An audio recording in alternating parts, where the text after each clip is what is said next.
Bonjour, je me présente. Mon nom est Maître Louise Garrett. Je suis avocate d'affaires et depuis 27 ans, je cherche les solutions juridiques les plus appropriées pour mes clients, qu'ils fassent affaire ici ou à l'étranger. J'ai constaté deux choses à propos des personnes qui font affaire à l'étranger.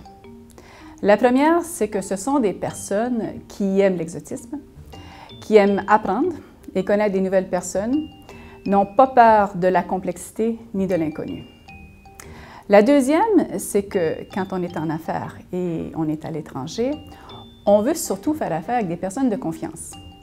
Alors souvent, les personnes d'affaires d'ici vont embaucher des personnes originaires du pays cible ou vont avoir des acteurs locaux qui sont très loyaux et sur lesquels on peut se fier parce qu'ils parlent non pas seulement la langue, mais la langue des affaires locales.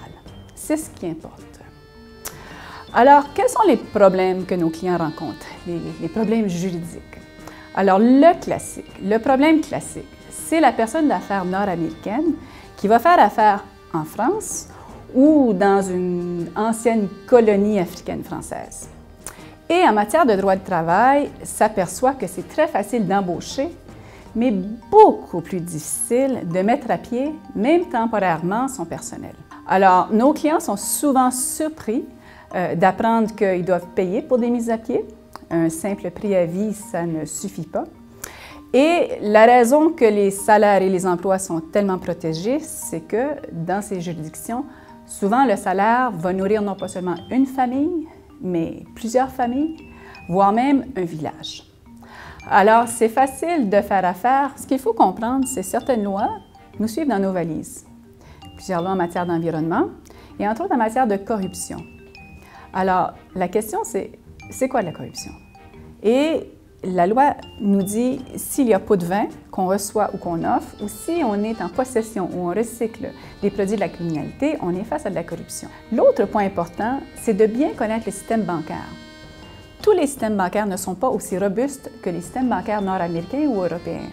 Alors, quand on veut entrer ou sortir des devises, que ce soit parce que ce sont des profits ou que ce sont tout simplement des transferts interfiliales, il faut comprendre le coût et l'impact fiscal, à la fois dans le pays où les fonds transigent et là où ils seront reçus. Donc, à titre de Canadien, il y a des ressources à notre disponibilité. Vaut mieux consulter et s'informer à l'avance parce qu'en matière d'affaires à l'étranger, mieux vaut prévenir que de guérir. Alors, pour en savoir davantage sur mes 5 conseils pour faire affaire en Afrique, je vous convie à lire Afrique Expansion. Sa 52e édition sera disponible sous peu.